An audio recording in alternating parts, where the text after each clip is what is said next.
오늘 저희에게 주시는 하나님의 말씀은 마태복음 25장 31절부터 46절까지입니다. 인자가 자기 영광으로 모든 천사와 함께 올 때에 자기 영광의 보좌에 앉으리니 모든 민족을 그 앞에 모으고 각각 구분하기를 목자가 양과 염소를 구분하는 것 같이 하여 양은 그 오른편에 염소는 왼편에 두리라. 그때 임금이 그 오른편에 있는 자들에게 이르시되 내 아버지께 복받을 자들이여 나와 창세로부터 너희를 위하여 예비된 나라를 상속받으라. 내가 줄일 때에 너희가 먹을 것을 주었고 목마를 때에 마시게 하였고 나그네 되었을 때에 영접하였고 헐벗었을 때에 옷을 입혔고 병들었을 때에 돌보았고 옥에 갇혔을 때에 와서 보았느니라. 이에 의인들이 대답하여 이르되 주여 우리가 어느 때에 주께서 줄이신 것을 보고 음식을 대접하였으며 목마르신 것을 보고 마시게 하였나이까? 어느 때에 나그네 되신 것을 보고 영접하였으며 헐벗으신 것을 보고 옷 입혔나이까? 어느 때에 병드신 것이나 옥에 갇히신 것을 보고 가서 배웠나이까 하리니 임금이 대답하여 이르시되 내가 진실로 너희에게 이르노니 너희가 여기 내 형제 중에 지극히 작은 자 하나에게 한 것이 곧 내게 한 것이니라 하시고 또 왼편에 있는 자들에게 이르시되 저주를 받은 자들아 나를 떠나 마귀와 그 사자들을 위하여 예비된 영원한 불에 들어가라. 내가 줄일 때에 너희가 먹을 것을 주지 아니하였고 목마를 때에 마시게 하지 아니하였고 나그네 되었을 때에 영접하지 아니하였고 헐벗을 때에 옷 입히지 아니하였고 병들었을 때에 옥에 갇혔을 때에 돌보지 아니하였느니라 하시니 그들도 대답하여 이르되 주여 우리가 어느 때에 주께서 줄이신 것이나 목마르신 것이나 나그네 되신 것이나 헐벗은 것이나 병드신 것이나 옥에 갇히신 것을 보고 공양하지 아니하더이까? 이에 임금이 대답하여 이르시되 내가 진실로 너희에게 이르노니 이 지극히 작은 자 하나에게 하지 아니한 것이 곧 내게 하지 아니한 것이니라 하시리니 그들은 영벌에 의인들은 영생에 들어가리라 하시니라. 아멘. 네, 이번에 피택 되신 장로님 그리고 안수 집사님, 권사님에게 제가 그 11월 셋째 주에 있을 우리 추수감사주일에 임직식을 하는데 임직식 때까지 준비할 것을 오리엔테이션에서 말씀드렸습니다.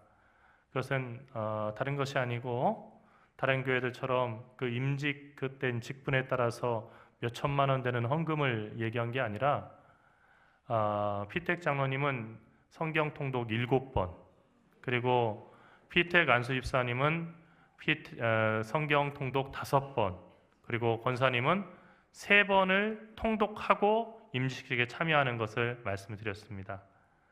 벌써 끝난 다음에 일주일이 좀 지난 다음에 한 번 통독했습니다는 연락을 제가 받았습니다.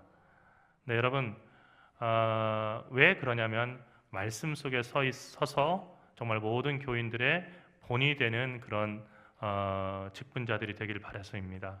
우리 말씀을 애써 읽고 예수님을 닮아가기를 간절히 바랍니다. 마태복음 13장 34절에서 35절의 말씀, 그 말씀을 띄워주시죠. 이 말씀을 보게 되면은 예수께서 이 모든 것을 무리에게 비유로 말씀하시고 비유가 아니면 아무것도 말씀하지 아니하셨으니 라고 그렇게 말했습니다. 비유는 예수님의 가르침과 선포에서 가장 중요하고 그리고 강력한 도구였습니다. 그런데 마태복음 하나만을 놓고 딱 보게 되면 마태복음에 나오는 마지막 비유가 바로 오늘 읽은 말씀입니다. 이 비유는 흔히 양과 염소의 비유라고 말합니다. 마지막 때에 예수님께서 다시 오시게 되면 모든 사람들은 양과 염소로 구분이 되어서 양으로 구분된 사람은 예수님의 오른편에, 염소로 구분된 사람들은 예수님의 왼편에 있게 될 것이라고 주님은 말씀하셨습니다. 그리고 그 구분의 기준은 주님께 베푼 자비로운 행위입니다. 다시 말해서 주님이 줄일 때 먹을 것을 주었고 주님이 목마를 때 마시게 하고 주님이 나그네 되었을 때 영접하고, 주님이 헐벗었을 때 옷을 입혔고, 병들었을 때 돌보았고, 주님이 옥에 갇혔을 때는 와서 본 것, 이것입니다.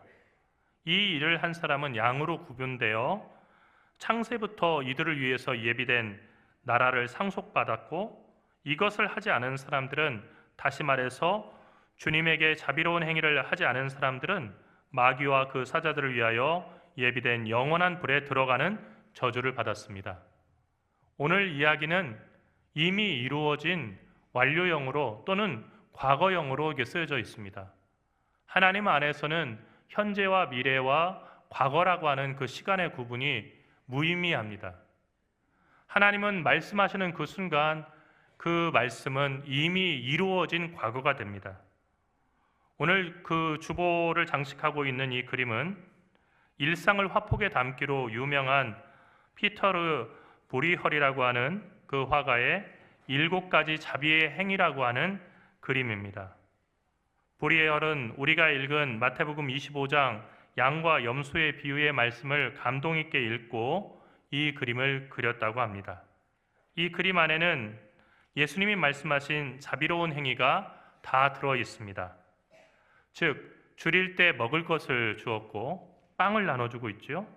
동그라미 이렇게 보시면요.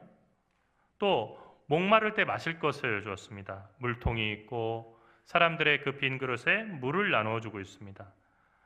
또 집 앞에서 문을 두드리는 나그네가 된 사람, 정말 초라하고 먼지를 뒤집어 쓴 그 나그네에게 문을 열어주고 그를 영접해 주었고, 그리고 온 몸을 정말로 그 벌거벗은 채로 헐벗은 그 사람에게 옷을 입혀주는 모습이 그림에는 그려져 있습니다. 그런가 하면은 병들어서 침상에 누운 사람을 그 집 문을 열고 돌아보고 또 도울 것이 있는지 살폈고, 마지막으로 위쪽에 감옥에 갇힌 사람을 와서 찾아봐주고 위로해주는 그 행위가 들어 있습니다. 그런데 이 그림을 보면서 제가 상당히 좀 궁금한 것이 있었습니다. 이 행위들은 모두 6가지로 복음서에 나오는 그런 행위들입니다. 이 6가지 행위를 쉽게 찾을 수 있었습니다. 그런데 왜 보리헐이라고 하는 이 화가는 그림의 제목을 7가지 자비의 행위라고 이름을 붙였을까? 행위는 6가지인데 왜 7가지라고 붙였을까?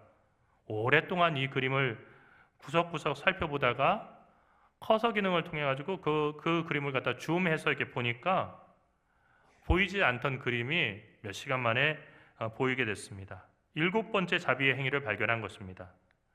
그것은 바로 이 끝에, 가장 끝에 작은 그림인데, 이것을 확대해서 보게 되면은 두 사람이 죽은 사람의 시신을 땅에다가 매장해 주고 있는 그런 그림입니다. 중세 신학자들이 마태복음 25장에 나오는 6가지 자비의 행위에다가 7번째로 추가한 죽은 자를 매장하는 일이 그림에 그려져 있던 것입니다. 중세에는 가난한 사람들이 많았습니다. 그 가난한 사람들은 죽어도 제대로 장사도 지내지 못한 채 시신이 버려지기도 했습니다. 그런데 인간의 몸은 하나님의 형상을 따라 만들어졌고, 몸은 하나님이 거하시는 성전이기에 삶의 마지막 순간을 위한 의식을 신성하게 여기고, 비록 생전에 가장 가난하게 산 사람이라 할지라도 제대로 매장받는 것이 중요하다고 여긴 것입니다. 그래서 보리헐은 여기에다가 7번째 자비의 행위를 그려 넣었습니다. 그런데 오늘 말씀을 보면 양으로 구분된 사람들은 그 주님에게 우리가 언제 주님께 이런 일을 했습니까? 라고 물었고, 염소로 구분된 사람들도 우리가 언제 주님께 이런 일을 하지 않았습니까? 억울합니다. 주님이 언제 우리 앞에 나타나셨단 말입니까? 우리가 언제 주님을 박대했습니까? 라고 물었습니다. 그때 주님의 대답은 양쪽 질문 모두에 같았습니다. 내가 진실로 너희에게 이르노니 너희가 여기 내 형제 중에 지극히 작은 자 하나에게 한 것이 곧 내게 한 것이요 라고 양에 속한 사람, 오른편에 있는 사람에게 대답했고, 그리고 내가 진실로 너희에게 이르노니 이 지극히 작은 자 하나에게 하지 아니하는 것이 곧 내게 하지 아니한 것이다 라고 왼편에 있는 염소에 속한 사람들에게 얘기했습니다. 그러니까 우리는 부활하시고 승천하신 예수님을 직접 대접하거나 대접하지 않을 수는 없습니다. 누구도 예수님께 직접 자비로운 행위를 행해서 그 상을 받거나 예수님을 갖다가 푸대접해서 벌을 받는 것이 아니라고 하는 사실을 기억할 필요가 있습니다. 다만 40절의 말씀처럼 여기 내 형제 중에 지극히 작은 자 하나에게 자비로운 행위를 하고 안 하고의 차이가 상과 벌을 나눈다는 것입니다. 주목할 것은 지극히 작은 자를 가리켜서 바로 내 형제, 그러니까 예수님의 형제라고 그렇게 불렀다는 사실입니다. 우리가 보잘것없다고 생각하고 주목해 보지 않고 또 때로는 감정적으로 우리가 불쾌해서 그렇게 가까이 하고 싶어 하지 않은 그 형제들이 우리 주변에 있습니다. 그들은 먹을 것이 없어서 굶주리고 마실 물이 없어서 목마를 수 있고 집을 떠나서 나그네로 떠들고 입을 옷이 없어서 헐벗고 다니며 병들어 누웠으며 옥에 갇혀서 꼼짝하지 못하기도 합니다. 이 모든 사람들은 우리가 살아가는 사회의 약자들입니다. 그런데 예수님은 이 사람들이 바로 내 형제, 예수님의 형제라고 부르셨다는 것입니다. 자본주의 사회 속에서 약자들은 흔히 게으르고 무책임한 사람 취급을 받습니다. 몸뚱이 멀쩡하고 부지런하면 다 잘 먹고 잘 살 텐데 왜 게으르냐 하는 것입니다. 하지만 무한 경쟁이 일상화된 사회 속에서 정말로 실업 가운데서 취업 지원서를 내보신 분들은 느끼겠지만 나이 50이 넘어서 실업을 하고 그리고 취업을 하겠다고 원서를 넣어봐도 50군데 60군데를 넣어도 써주겠다는 사람이 없는 경우들이 너무나 많이 있습니다. 또 치열한 경쟁 속에서 누군가는 그 경쟁에서 이기지만 대부분의 사람들은 그 경쟁에서 뒤처지게 됩니다. 그런가 하면 열심히 부지런하게 삶을 가꾸고 남을 도와가면서 살았는데 자연재해와 인재와 같이 예상할 수 없는 그런 재난 속에서 누구나 불쌍하고 가련한 주님의 형제가 될 수 있습니다. 그러니 우리는 이런 약한 이웃들을 볼 때마다 그 사람들을 판단하고 정죄하기보다는 그 사람들에게 자비를 베풀어야 합니다. 왜냐하면 그들을 대접하는 것이 곧 주님을 대접하는 일이고 오늘 말씀을 적용해서 본다면 그들은 우리 앞에 가면을 쓰고 가장하고 나타난 예수님이라는 것입니다. 제가 군에 있을 때 전화 친절도 조사라고 하는 것을 국방부에서 이렇게 했습니다. 군대 전화인데 간결하지만 친절하게 전화를 해야 한다는 거죠. 특히 육군본부 같이 민원 전화도 받는 데서는 전화를 불친절하게 해서는 안 된다고 해서 친절한 전화 응대 방법에 대해서 수시로 공문도 주고 그리고 불시에 암행 단속을 하겠다고 그렇게 얘기를 했습니다. 그런데 문제는요, 언제 그 전화가 오는지를 알지 못한다는 거예요. 그래서 저도 제 부서에 있는 우리 저와 함께 일하는 그 동료들, 저보다는 직급이 낮은 공무원들과 군무원들과 그리고 병사에게 그런 얘기를 했어요. 언제 올지 모르니까 항상 친절하게 저기해라. 이번 기회를 통해서 친절하게 전화 받는 거 이렇게 습관을 들이자. 그래서 누가 전화를 하든지 그냥 무조건 친절하게 전화를 해라. 그래서 전화를 훈련을 시켰어요. 한번 해보자 해가지고 딱 훈련시키고 했는데 때마침 저희 부서에 있는 병사에게 전화가 온 거예요. 그 병사가 받았는데 충성!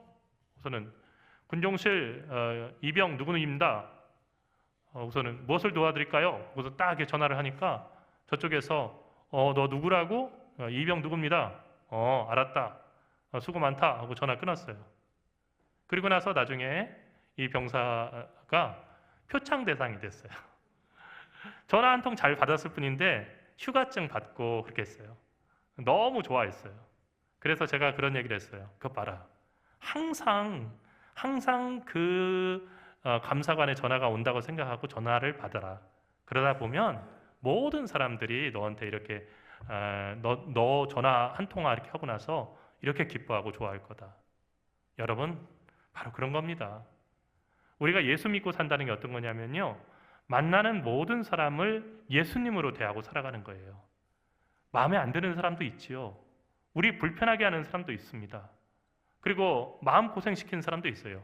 그런데 그렇게 생각하는 거예요. 마음 고생시키는 예수님, 그리고 친절한 예수님, 그리고 매우 불쾌한 예수님, 그리고 매우 무례한 예수님, 그 예수님들이 다 섞여 있다고 보는 거예요. 그런데 어쨌든 그 형태야 어쨌든 행위야 어쨌든 다 누구라고요? 누구라고요? 예수님이에요. 그러니까 만나는 사람들이 전부 다 예수님이다. 지금 내가 속을 줄 알고 이렇게 변장하고 왔지, 내가 오늘 이 거친 말에 속을 줄 알고 딱 이렇게 놓고서는 야, 너 내가 이렇게 얘기했는데도 너 화내지 않고 나한테 정말 친절하게 잘해줬구나, 내가 너한테 줄 상이 크다라고 하시려고? 내가 절대 속지 않는다. 따라하고 있습니다. 내가 절대 속지 않는다. 한번 다시 크게 한번 해보세요. 내가 절대 속지 않는다. 예수님은 우리가 만나는 모든 사람이 될 수 있다. 맞습니다. 마지막 심판에서 사람들은 예수님의 형제, 즉 지극히 작은 사람 하나에게 자비를 베풀었는가 그렇지 않은가 여부에 따라서 양과 염소로 나누게 되고, 영원한 천국에서 정말로 복락을 누리며 살아갈 수도 있고, 그리고 영벌을 받아서 마귀와 그리고 그 사탄이 있는 정말 그 지옥에서 뜨거운 그 불 속에 던져져서 살아갈 수도 있다는 거예요. 이스라엘의 양과 염소는요, 겉모양이 상당히 비슷합니다. 똑같이 뿔도 있고요. 그리고 우리가 여기 한국에서 보는 염소들은 검은색, 흰색 아니면 얼룩 그 무늬, 검은색과 흰색이 섞여 있는 그런 그 염소가 대부분이지만, 그쪽에는 누런 그 털 색깔의 염소도 있어요. 양도 그렇습니다. 그런데 쉽게 구분할 수 있는 게 있는데요, 그것은 꼬리가 올라가 있으면 염소, 꼬리를 내려트리고 있으면 양입니다.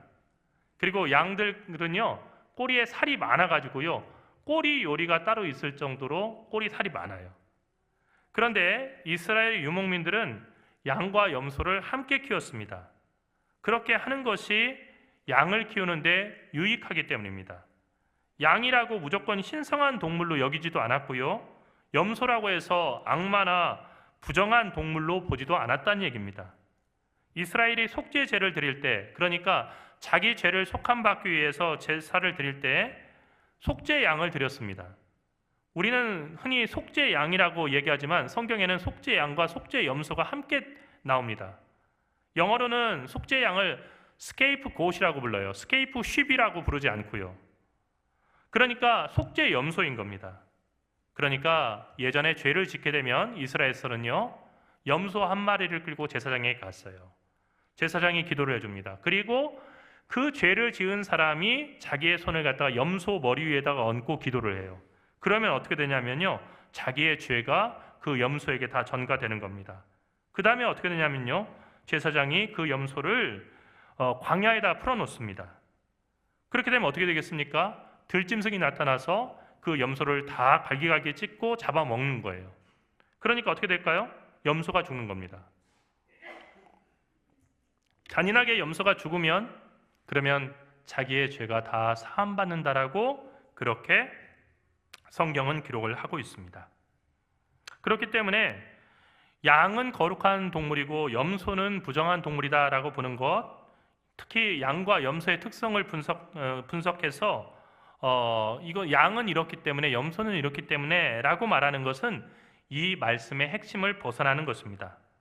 주님은 다만 이 땅에서 불쌍하고 과련한 작은 사람 하나를 대접하는 일을 주님의 형제를 대접한 일로 보셨고, 그 사람들을 양으로 구분하셨다고 한 것과 주님을 대접하는 그 일, 정말로 그들 앞에 나타난 작은 형제를 갖다 소홀히 여긴 그 사람들을 주님을 대접하는 일에 실패한 사람으로 염소로 구분하셨다는 사실을 이 말씀에서 다루고 있다는 것만 우리가 생각하면 되겠습니다.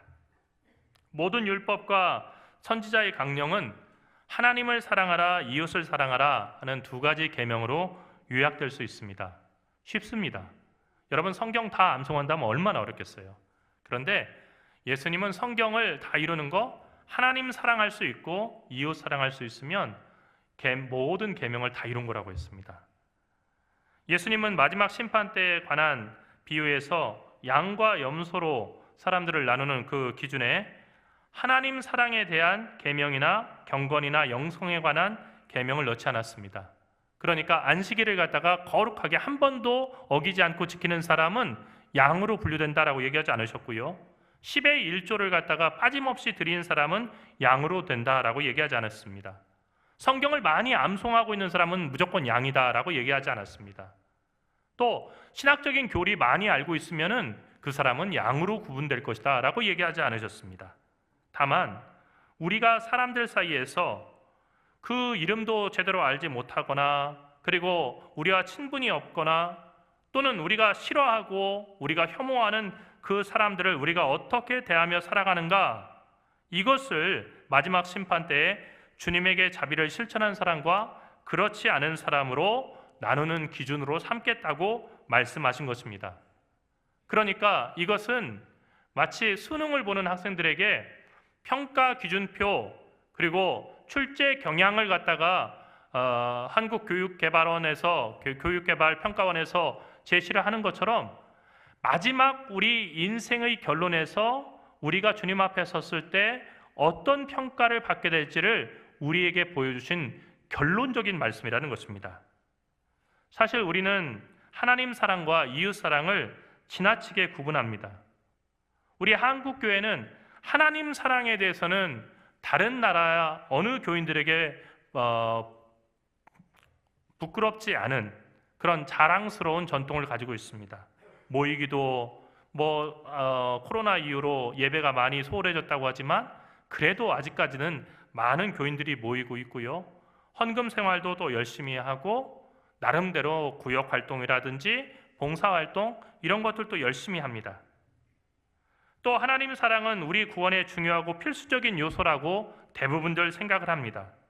그런데 문제는 이웃 사랑을 부수적이고 선택적인 요소로 생각하는 경향이 있다는 것입니다. 더 나아가서 예수님께 내 이웃이 누구입니까? 라고 물었던 율법학자처럼 만나는 모든 사람이 이웃이 아니고 이웃이 될 만한 자격이 있는 사람과 그렇지 않은 사람이 있다라고 생각하는 경향이 있다는 것입니다. 그래서 우리가 만나는 사람들을 나의 이웃과 원수로 나누고 나와 상관이 있는 사람과 상관없는 사람으로 나눌 뿐만 아니라 내가 생각하기에 이웃과 친구에게만 친절과 자비를 행하고 그 밖에 다른 사람들에게는 한없이 차갑고 공격적이고 무례한 행동을 서슴지 않는 그런 그 모습이 우리 안에 있습니다. 여러분, 제가 그런 말씀 드렸죠. 제가 우리 교회 부임하기 전에 대학에서 이제 수업을 하는 그 교수 생활을 하고 있을 때 2년 동안 구세군 교회를 다녔습니다. 그런데 제가 그 구세군 교회에서 감탄했던 게요.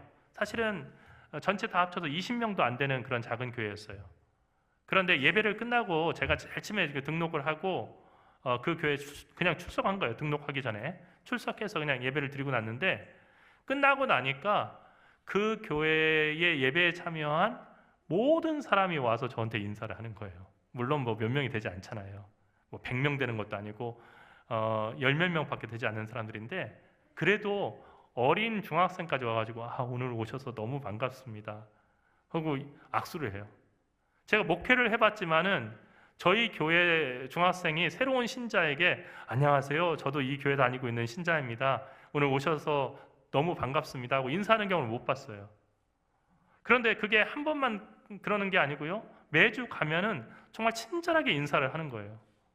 어쩌다 보니까요, 정말로 이 교회에 내가 소속돼 있고 이 교회가 나를 정말 사랑하는구나 하는 것이 느껴져가지고 제가 목사란 얘기를 하지 않고 그냥 저희 대학에서 가르치고 있습니다만 하고 그 교회를 잠깐 다녔던 건데 2년 동안 다닌 건데, 그런데 어떤 때는 설교 부탁을 받아서 제가 가야 될 때가 있는데 그쪽에서는 왜 주일날 안 오는지 궁금하잖아요. 근데 설교 부탁을 받아서 다른 교회를 이렇게 가야 됨에도 불구하고 미안한 마음이 생기는 거예요. 왜냐하면 우리 교회에서 나를 기다리는 사람들이 있을 텐데, 내가 안 나타나면 참 궁금해할 텐데 이거 어떡하지? 하는 마음이 드는 거예요. 어디서 이런 게 나왔습니까? 모든 사람들이 새로운 저와 저희 가족을 정말로 그 형제와 자매로 여기고 친절하게 대해주는 데서 나온 거예요. 그러니까 얼마지 않아서 정말로 이 교회가 내 교회다라고 하는 생각이 제 마음에도 들더라는 것입니다. 여러분, 하나님에게만 잘하면 좋은 신자이고 구원을 약속받은 것이라고 생각하는 것은 정말로 불완전한 생각입니다. 하나님에게 잘하는 사람, 하나님 사랑하는 사람은 반드시 이웃에게 사랑을 베풀고 친절을 베풀어야 됩니다. 하나님 뜻은 모든 사람을 내 몸같이 사랑하라인데, 우리는 여러 가지 기준과 그리고 판단을 가지고 사람들을 나누고 매우 소수의 사람들에게만 국한해서 그 사랑과 자비를 나타내는데, 교회 안에서도 그러고 있지 않냐는 거예요. 내가 좋아하는 사람들만 예배 끝나고 나면 만나서 인사하고 그 사람들하고만 차 마시고 그리고 그 사람들하고만 얘기하고, 그리고 그렇지 않은 사람들은 옆에 지나가더라도 인사조차 하지 않고 그렇게 예배를 드리고 집으로 가는 건 아닌가. 더 큰 문제는 나와 다른 사람, 내게 직접적인 이익을 주지 않는 사람에게는 무관심을 넘어서 적대적으로 대하는 것이 있지 않은가. 우리 사회가 지금 어떻습니까? 둘로 나뉘어져 있다고 얘기를 많이 하잖아요. 많이 그 생각에 공감할 거예요. 나와 생각이 다르면요, 그러면 쉽게 그냥 다른 사람에게 저 사람은 공산주의자, 빨갱이 그런 얘기를 서슴지 않아요. 여러분, 적어도 18개월 대한민국 남자들이 군에 갔다 오고, 그리고 30개월 이상을, 예전에는 36개월도 군 생활하신 분들이고, 그리고 간부로 이렇게 생활하신 분들은 뭐 20년, 30년도 군 생활하는데, 그 사람을 향해서 나와 생각이 다르다는 이유로 빨갱이 이렇게 얘기하는 것은 너무나 정말 무서운 얘기죠. 그런데 우리가 어쩌다 보니까 그런 사회가 됐어요. 그리고 나하고 생각이 같은 사람에게는 친절히 행해야겠지만, 나와 생각이 다른 사람은 비판하고 또 미워하고 심지어는 공격적인 행위를 해도 당연하다라고 생각하는 그런 사회가 됐다는 겁니다. 사랑하는 성도 여러분, 오늘 우리가 읽은 말씀은 마태복음에 나오는 마지막 비유의 말씀입니다. 예수님께서 비유가 아니면 가르치지 않으셨다라고 하는 말씀을 적용하자면, 이 말씀이 마태복음에 나오는 예수님의 마지막 가르침, 마지막 수업이라고 할 수 있습니다. 항상 그렇지만 한 사람의 마지막 말은 매우 의미 있고 중요합니다. 유언이 그래서 중요하고요. 그리고 선생님의 시험 직전에 하는 이야기들은 전부 다 의미가 있는 거예요. 그래서 저도 학생들을 가르쳐보고, 군에서도 그렇고 밖에서도 대학에서도 가르쳐봤지만, 중간고사, 기말고사 볼 때요, 힌트 다 줘요. 어떤 거에서도 알 거라는 것을 힌트를 주는데, 그래도 눈치 없는 학생은요, 재미난 이야기 예화에다만 빵 터지고 그리고 나머지 얘기를 못 알아들어요. 근데 눈치가 있는 학생은요, 아하, 이거 시험나나 보다 하고 다 표시해놔요. 그리고 정확하게 그 문제를 맞춰요. 여러분, 예수님께서 생애 마지막 가르침으로 비유를 주셨다고 하는 것은 그만큼 중요하다는 얘기예요. 죽음을 앞둔 예수님은 제자들이 잊지 말아야 될 교훈을 매우 강렬한 비유를 통해서 주셨습니다. 예수님은 우리가 잘 아는 것처럼 죽으시고 부활하셨으며 승천하셨습니다. 주님이 다시 오실 때까지는 이 세상에는 예수님의 육신이 더 이상 없습니다. 다만 그분의 영인 성령이 우리 교회 가운데, 우리 가운데 있는 것입니다. 바로 그렇기 때문에 예수님은 이제 세상 모든 곳에 있을 수 있게 되셨습니다. 부활하신 다음에 엠마오로 가던 제자들에게 나타나신 예수님의 얼굴을 제자들이 알아보지 못했다고 하는 누가복음의 말씀이 잘 이해가 되지 않습니다. 그런데 왜 그러냐면, 예수님은 평상시와 돌아가시기 전과는 다른 모습, 다른 얼굴과 다른 키, 그리고 다른 풍채를 하고 나타나셨기 때문입니다. 또 예수께서 제자 중 두 사람에게 다른 모양으로 나타나셨다고 하는 마가복음 16장의 말씀은 매우 중요한 의미를 담고 있습니다. 주님은 우리에게 익숙한 성화 속의 모습이나 우리가 기대하고 상상하는 모습이 아니라 우리 눈에 불편하고 우리 마음을 불쾌하게 하는 이웃으로 항상 우리 곁에 살아 계시다는 것입니다.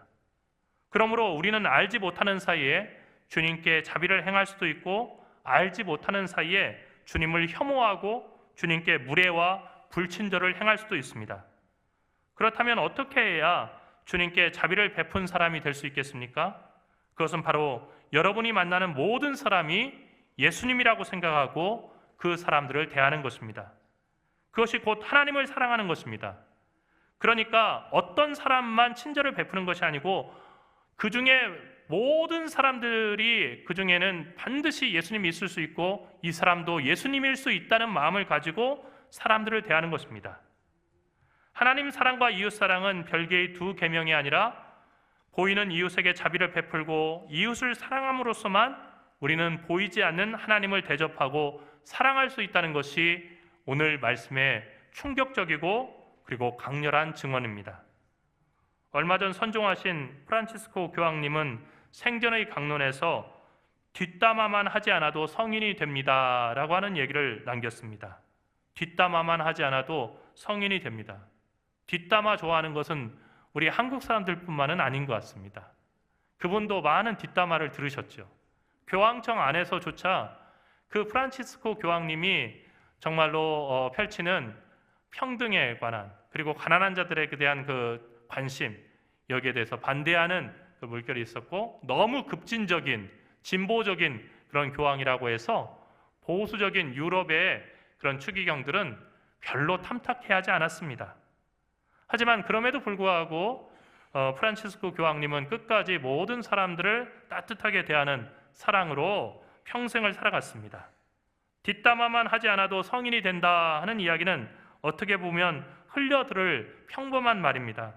하지만 뒷담화를 하지 않기 위해서 우리는 항상 자신을 경계해야 된다는 사실을 생각해 보면 이 뒷담화하지 않고 살아가는 것이 얼마나 어려운 일인지 알 수 있습니다. 그렇지 않으면 우리 자신의 잘못을 덮기 위해서 남을 비난하고 깎아내리는 일에 열중할 수 있기 때문입니다. 우리가 보이는 이웃들, 아니 이 세상에서, 나의 가정에서, 직장에서, 그리고 교회에서, 우리 사회에서, 심지어는 카페와 식당에서, 그리고 길가에서 만나는 모든 사람들에게 우리가 하는 대로 우리는 주님의 심판대 앞에서 받게 될 것이라는 것입니다. 그러니 말과 행동으로 이웃에게 죄를 짓지 않도록 주의하십시오. 그리고 만나는 모든 사람을 예수님으로 여기고 예수님을 대접하듯이 모든 사람들에게 친절한 말과 미소, 그리고 그들에게 마음을 다한 도움을 주십시오. 분명히 그 가운데 예수님이 계실 것이고, 여러분들은 예수님 앞에 섰을 때 내가 그날 네 앞에 갔었다, 네가 나를 정말 잘 대접해줬다, 너무 고맙다 하는 칭찬을 받게 될 겁니다. 우리 모두가 다 그 칭찬을 받는 양에 속한 그런 사람들이 될 수 있기를 간절히 축원합니다. 기도하겠습니다. 주님, 언제든지 우리 앞에 나타나실 수 있다는 이 놀라운 소식을 저희가 들었습니다. 주님, 저희가 알지 못하는 사이에 모든 사람들에게 친절을 행함으로 말미암아 주님 대접하는 사람 되게 인도하여 주시옵소서. 사랑하신 예수 그리스도의 이름으로 간절히 기도하옵나이다.